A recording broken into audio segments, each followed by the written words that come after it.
এই মুহূর্তে নজরে বনগাঁ। শুরু লোকসভার পঞ্চম দফার ভোটের সকালেই উত্তপ্ত হয়ে উঠল বনগাঁ লোকসভার কল্যাণী বিধানসভার গয়েশপুর। অভিযোগ, গয়েশপুর আনন্দপল্লীতে বিজেপির বুথ এজেন্টকে মারধর করে বের করে দেওয়া হয়। এমনকি বুথ থেকে অনেক দূরে রয়েছেন বিজেপি এজেন্ট শ্যামল দাস। অভিযোগের তীর স্বাভাবিকভাবেই তৃণমূলের বিরুদ্ধে। ঘটনায় যদিও চাঞ্চল্যের সৃষ্টি হয়েছে। আজ 7টি লোকসভা কেন্দ্রের মধ্যে এই মুহূর্তে নজরে বনগাঁ, যেখানে সকাল 6টা থেকেই শুরু হয়েছে ভোট গ্রহণ পর্ব। ভোট সকালেই উত্তপ্ত হয়ে ওঠে বনগাঁ লোকসভার কল্যাণী বিধানসভার গয়েশপুর। সেখানে অভিযোগ, বিজেপির বুথ এজেন্টকে মারধর করে বের করে দেওয়া হয়। আর সেই অভিযোগের তীর এবার তৃণমূলের বিরুদ্ধেই। ঘটনায় এলাকায় চাঞ্চল্য সৃষ্টি হয়েছে। এই বিষয়ে আমরা আরো বিস্তারিত জানবো আমাদের প্রতিনিধি মলয়ের কাছ থেকে। মলয়, তোমার কাছ থেকে আরো একবার জানবো এই ঘটনার বিষয়ে। হ্যাঁ দেখো দিশা, গতকালকে ভোট প্রাককালে কিন্তু কোন রকমই পরিস্থিতি উত্তপ্ত হয়নি, এমনকি আজ সকাল থেকেও নয়। কিন্তু একমাত্র এই ঘটনাটি একটু নিরবিচ্ছিন্ন ঘটনা, যে ঘটনার পরিপ্রেক্ষিতে জানা যাচ্ছে যে একজন বিজেপি এজেন্ট তিনি আমাদের কাছে অভিযোগ করছেন এবং সংবাদ মাধ্যমের দৃষ্টি আকর্ষণ করছেন যে তাকে বুথ থেকে তাড়িয়ে দেওয়া হয়েছে এবং কি মারধর করে তাড়িয়ে দেওয়া হয়েছে। অভিযোগের তীর তৃণমূলের এজেন্টের বিরুদ্ধে। কিন্তু ওখানে আমরা যখন প্রিসাইডিং অফিসারের সঙ্গে কথা বলতে গেলাম, তিনি কোন রকমই এই বিষয় সম্পর্কে খুব বেশি জানেন না। তবে তিনি বললেন যদি এরকম ঘটনা ঘটে থাকে তবে তাদের কাগজপত্র সংক্রান্ত কোনো সমস্যা আছে কিনা সেটা খতিয়ে দেখে তাকে অবিলম্বে আবারও ঢোকানোর ব্যবস্থা করা হবে যদি তার কাগজপত্র সব ঠিকঠাক থাকে।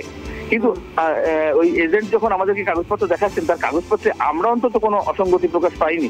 জানি না এর পেছনে আদৌ কোনো কাগজপত্র সংক্রান্ত ত্রুটি আছে কিনা। তবে ওই বিজেপি এজেন্টের দাবি যে তৃণমূলের এজেন্টটাই তাকে মারধর করে বের করে দিয়েছে। একেবারে বলে। তবে আরেকটা বিষয় হচ্ছে, যেহেতু স্বাভাবিকভাবেই অভিযোগের তীর তৃণমূলের দিকে উঠেছে, তো সেই ক্ষেত্রে তৃণমূলের পক্ষ থেকে কোনো প্রতিক্রিয়া ব্যক্ত করা হয়েছে? দেখো, তৃণমূলের পক্ষ থেকে বলা হয়েছে যে টোটাল বিষয়টি প্রিসাইডিং অফিসার, পোলিং অফিসার এবং কেন্দ্রীয় সেনাবাহিনীদের উপস্থিতিতে হয়েছে। সুতরাং এক্ষেত্রে তৃণমূলের বিরুদ্ধে শুধুমাত্র মিথ্যে একটা অভিযোগ করার জন্যই অভিযোগ করা। কারণ এই নির্বাচন বিষয়টি টোটালটাই দেখছেন নির্বাচনের বিভিন্ন রকমের যে সংশ্লিষ্ট আধিকারিকরা আছেন তারা, সেনাবাহিনীর রয়েছে। সেক্ষেত্রে এগুলো একটা মিথ্যে অভিযোগ ছাড়া আর কিছুই না। তৃণমূলের নামে বদনাম করার জন্য বলা হয়েছে। আদতেও তার কাগজপত্র সংক্রান্ত সমস্যা নাকি অন্য কোনো সমস্যা সেটা খতিয়ে দেখুক। একেবারে। তবে আরেকটা বিষয় হচ্ছে, সেখানকার এই ভোট গ্রহণ পর্বের সার্বিক পরিস্থিতি কেমন? দেখো, সার্বিক এখনো পর্যন্ত কোনো খারাপ অপ্রীতিকর ঘটনা আমাদের কাছে এসে পৌঁছায়নি। গতকালকে একটি বিচ্ছিন্ন ঘটনা ঘটেছিল, এরকম এক দিনমজুর দরিদ্র এক মানুষকে তাকে ভোট দানে নাকি জোর করে করা হয়েছে এবং মারধর করা হয়েছে বলে অভিযোগ। সেটা অবশ্য বিজেপির দিকে তীর ছিল। সেই ঘটনাটি ছাড়া এবং আজকে সকালবেলা এই আনন্দপুরী ঘটনা ছাড়া আর অন্য কোনো এখনো পর্যন্ত কোনো অপ্রীতিকর ঘটনা আমাদের কাছে এসে পৌঁছায়নি। একেবারে ধন্যবাদ মলয়। এদিকে শুরু লোকসভার পঞ্চম দফার ভোটের সকালেই উত্তপ্ত হয়ে উঠল বনগাঁ লোকসভা কল্যাণী বিধানসভার গয়েশপুর। অভিযোগ, গয়েশপুর আনন্দপল্লীতে বিজেপির বুথ এজেন্টকে মারধর করে বের করে দেওয়া হয়। এমনকি বুথ থেকে অনেক দূরে রয়েছেন বিজেপি এজেন্ট শ্যামল দাস। অভিযোগের তীর তৃণমূলের বিরুদ্ধে। ঘটনায় চাঞ্চল্যের সৃষ্টি হয়েছে।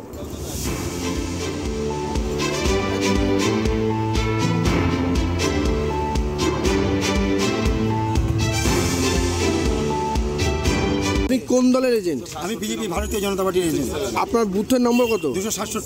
কি হয়েছে আপনার সাথে? আমি সকালবেলা ওখানে যখন এজেন্ট হিসাবে বসতে যাই, যখন মক্কেল পোলটা হলো, যখন কাগজপত্র জমা নিল, এবার আমাকে ওখান থেকে ধাক্কাতে বার করে চট্টাপট দিয়ে এবার আমাকে বুথের বাড়ি থেকে সমস্ত মেয়ে ছেলে এবং বেটা ছেলে মিলে লাঠি ঝাঁটা মেরে ওখান থেকে তাড়াতে এক বাড়ি থেকে পালালাম। পালিয়ে এখনো পর্যন্ত এখানে আছি। এখানে টেনসি লোকটা করেছে। বুথে ঢুকতে পারেননি? না।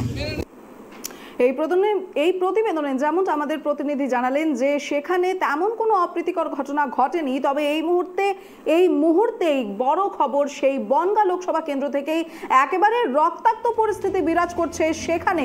এই ঘটনা পঞ্চম দফার ভোটের সকালে উত্তপ্ত হয়ে উঠল বনগাঁ। জানা যাচ্ছে বনগাঁ লোকসভা কেন্দ্রের স্বরূপনগর বিধানসভার বালতি নিত্যানন্দপুর গ্রাম পঞ্চায়েতের নবাবকাঠি 127 নম্বর বুথে বিজেপি সমর্থকদের মারধরের অভিযোগ তৃণমূল আশ্রিত দুষ্কৃতীদের বিরুদ্ধে।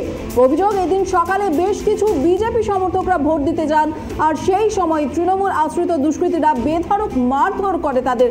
এ বিষয়ে আমরা আরো বিস্তারিত জানবো আমাদের প্রতিনিধি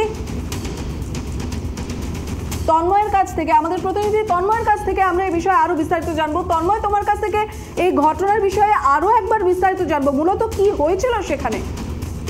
দেখো, বনগাঁ পৌরসভা, বনগাঁ লোকসভার যে স্বরূপনগর বিধানসভা রয়েছে, স্বরূপনগর বিধানসভার অন্তর্গত যে বালতি নিত্যানন্দপুর পঞ্চায়েতের নবাবকাঠি 127 নম্বর বুথ, সেই বুথে কিন্তু বিজেপি আশ্রিত দুষ্কৃতীদের উপরে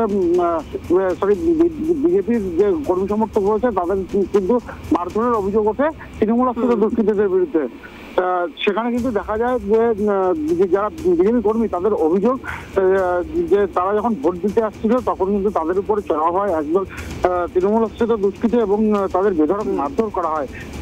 এই ঘটনায় কিন্তু আহত হয়েছে এক মহিলা সহ 3 জন। তাদের কিন্তু মাথা ফেটেছে রয়েছে এবং তোমাকে বলে রাখি যে পঞ্চম দফা ভোটে কিন্তু রক্ত ঝরেছে এমনটাই খবর কিন্তু আমাদের দেখাতে হচ্ছে।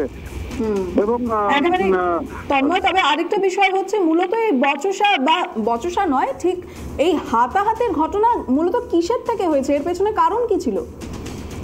দেখো, তাদের যেটা অভিযোগ, বিজেপি কর্মীদের যেটা অভিযোগ যে তারা যখন ভোট দিয়ে যাচ্ছিল তখন কিন্তু তাদেরকে জিজ্ঞাসা করা হয় যে তারা কোথায় ভোট দেবে, তখন তারা কিন্তু বিজেপির কথা বলে এবং তারপরে কিন্তু তাদের মারধর করা হয়, এমনটা কিন্তু সূত্র মারফত জানতে পারছি। একেবারে তন্ময়, তবে এই বিষয়টা কি ঠিক হচ্ছে এই ভোট গ্রহণ পর্ব? কারণ তুমি দেখো, চতুর্থ দফার ভোট গ্রহণ পর্বে অনেক কিছু ভুল ভ্রান্তি সৃষ্টি হয়েছিল, যেখানে নির্বাচন কমিশন কিন্তু আরও কঠোর পদক্ষেপ নিয়েছে। তারপরেও এই ধরনের রক্তক্ষয়ী ঘটনা ঘটছে। এই প্রথম মনে হয় এই ধরনের ঘটনা ঘটলো। এখনও কিন্তু আরও কয় দফা নির্বাচন বাকি রয়েছে, 4টি দফা নির্বাচন অলরেডি চলে গেছে, সেখানে পঞ্চম দফায় এসে এই ধরনের দৃশ্য দেখতে হচ্ছে। দেখো, একেবারেই এই বিষয়ে কিন্তু ইতিমধ্যেই আমরা যখন শান্তনু ঠাকুরের সঙ্গে কথা বলি, তিনি কিন্তু সরাসরি নির্বাচন কমিশনারের উপর আঙুল তুলেছিলেন এবং বলেছেন নির্বাচন কমিশনার কিন্তু আরো ভালোভাবে বিষয়টি দেখা উচিত এবং তিনি কিন্তু তৃণমূলকেও সচেতন করেছিলেন এই বিষয়ে। দেখো, রক্ত ঝরা এটা কিন্তু কাম্য নয় ভোটের পক্ষে এবং ভোট একটা উৎসব, ভোটকে উৎসবের আকারে নেওয়া উচিত, এমনটাই কিন্তু বিশেষজ্ঞদের মতামত রয়েছে। পাশাপাশি তোমাকে বলে রাখি, যারা আহত হয়েছিল তাদের কিন্তু নিয়ে আসা হয়েছিল কিন্তু সালারপুর গ্রামীণ হাসপাতালে। তাদের কিন্তু সেখানে বেশ কয়েকজনকে এখনো ভর্তি রাখা হয়েছে, এমনটাই কিন্তু সূত্র মারফত জানা যাচ্ছে। একেবারে তন্ময়, তবে আরেকটা বিষয় তোমার কাছ থেকে জানতে চাইবো, যেহেতু তৃণমূল আশ্রিত দুষ্কৃতী এমনটাই কিন্তু অভিযোগ উঠছে, তো সেই ক্ষেত্রে তৃণমূলের পক্ষ থেকে কি কোনো রকমের কোনো প্রতিক্রিয়া সামনে এসেছে? দেখো, তৃণমূলের তরফ থেকে যেটা জানানো হচ্ছে যে এই ধরনের কোনো ঘটনা ঘটলে বিজেপির মধ্যে আভ্যন্তরীণ বিষয়, এটা বিজেপির গোষ্ঠীদ্বন্দ্বের বিষয়, তাদের গোষ্ঠী কোন্দলের জন্য কিন্তু এই ধরনের ঘটনা ঘটেছে, এমনটাই কিন্তু তৃণমূলের পক্ষ থেকে জানানো হচ্ছে। এবং পাশাপাশি বিশ্বজিৎ দাস, যে বনগাঁ লোকসভা কেন্দ্রের তৃণমূল প্রার্থী, তিনিও কিন্তু দাবি করছেন যে ভোটকে উৎসবের মতন করে মানুষ উপভোগ করছে, এতে কোনো গন্ডগোল অশান্তি কাম্য নয় এবং এই ধরনের ঘটনা যারা ঘটিয়েছে তারা বিজেপি আশ্রিত দুষ্কৃতী, এমনটাই কিন্তু জানিয়েছে দিশা। একেবারে, তবে এটা তো বিজেপি আশ্রিত দুষ্কৃতী এমনটা তো তৃণমূলের পক্ষ থেকে বলা হচ্ছে, কিন্তু যারা এই হামলার শিকার হয়েছেন তারা তো স্পষ্ট বলছেন, তারা তো স্পষ্ট অভিযোগ করছেন যে তারা তৃণমূল আশ্রিত দুষ্কৃতী ছিলেন। এখন দেখো, তারা যারা মার খেয়েছে তারা কিন্তু একরকম অভিযোগ করছে, কিন্তু তৃণমূলের তরফ থেকে আরেক রকম অভিযোগ করা হচ্ছে। এতে কিন্তু দেখা যাচ্ছে যে রক্ত ঝরেছে, এটা হচ্ছে বড় কথা, যে পঞ্চম দফা ভোটে রক্ত ঝরার মতন ঘটনা ঘটেছে। এছাড়াও কিন্তু যে তৃণমূল আশ্রিত দুষ্কৃতীদের উপর বিরুদ্ধে অভিযোগ করা হচ্ছে, তাদের কিন্তু পুলিশের কিন্তু এখনো পর্যন্ত কোনো ব্যবস্থা নিতে পারেনি, যারা কারা ঘটালো এমন কাজ বা তাদের গ্রেপ্তার করা হয়নি এখনো পর্যন্ত। পুলিশের বিরুদ্ধে কিন্তু একাধিক অভিযোগ উঠছে দিশা। একেবারেই, তবে তন্ময় আরেকটা বিষয় হচ্ছে, দেখো এই ভোট গ্রহণ পর্বকে ঘিরে কিন্তু গোটা রাজ্যেই কিন্তু কেন্দ্রীয় বাহিনীকেও মোতায়েন করা হয়েছে, পাশাপাশি রাজ্য পুলিশকেও মোতায়েন করা হয়েছে। তুমি একটু আগে রাজ্য পুলিশের কথা তো বললে, তাদের গাফিলতি নিয়েও কিন্তু অনেক অভিযোগ উঠছে, তো সেই ক্ষেত্রে কেন্দ্রীয় বাহিনী সেই মুহূর্তে সেখানে কেন্দ্রীয় বাহিনী উপস্থিত ছিল না। এই ঘটনাটা কিন্তু বুথের ভিতরে হয়নি, এটা কিন্তু বুথের বাইরে হয়েছে, রাস্তায় যখন তারা ভোট দিতে আসছিল তখনের ঘটনা।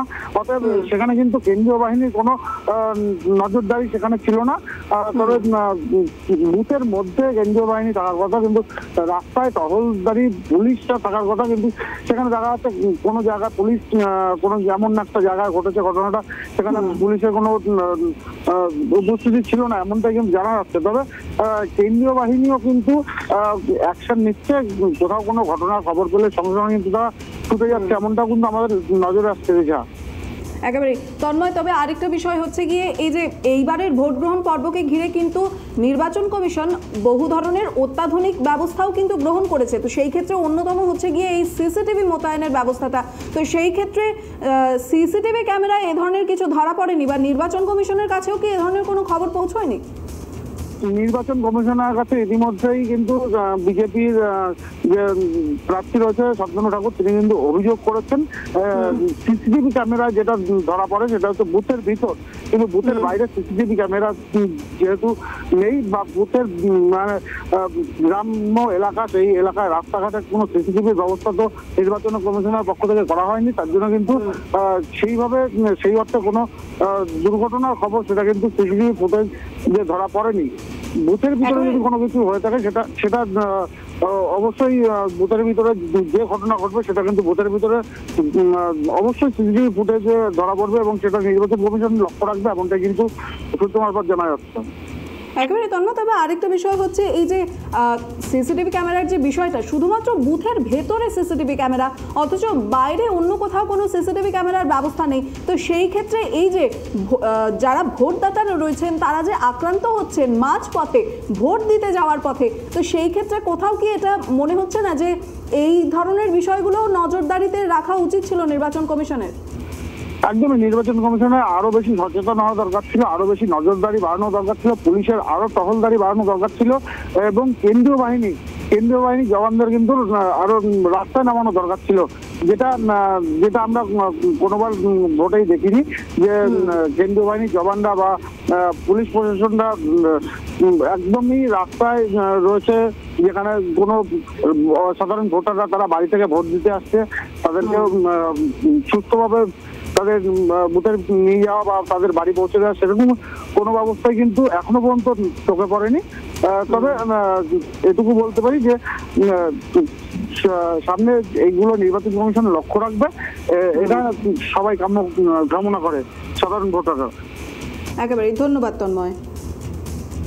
আর এই মুহূর্তে পশ্চিমবঙ্গের 7টি লোকসভা কেন্দ্রে পঞ্চম দফার ভোট গ্রহণ পর্ব অনুষ্ঠিত হতে চলেছে, যেখানে মোট বুথ সংখ্যা রয়েছে 13,481টি। তার মধ্যে স্পর্শকাতর বুথ 7,711টি বলে চিহ্নিত করা হয়েছে।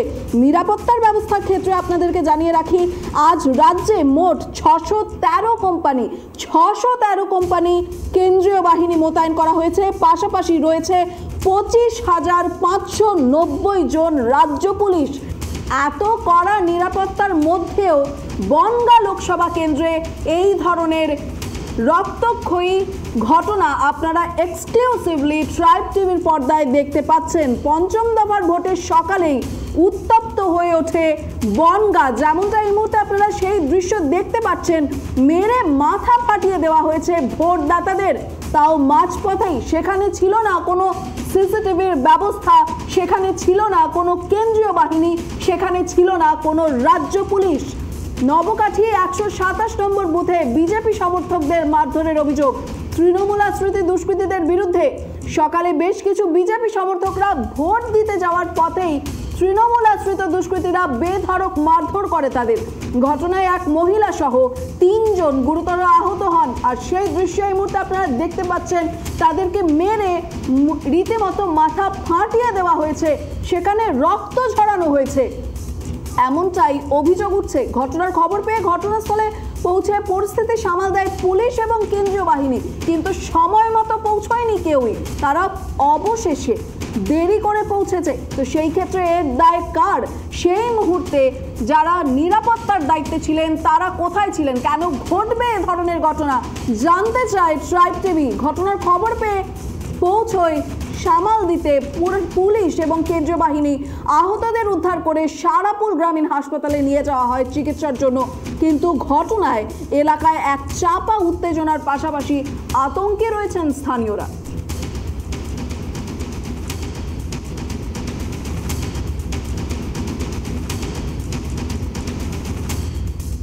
আমরা বাড়ি বসেছিলাম, ভোট দিতে যাবো, এরকম সময় আমরা ভোট দিতে যাবো, টিএমসির গুন্ডা বাহিনী এসে আমাদের এরকম মাথা ফাড়িয়েছে। বলছে ভোট দিতে যাবি নি, বালতি পঞ্চায়েত। কেন আর বাড়ি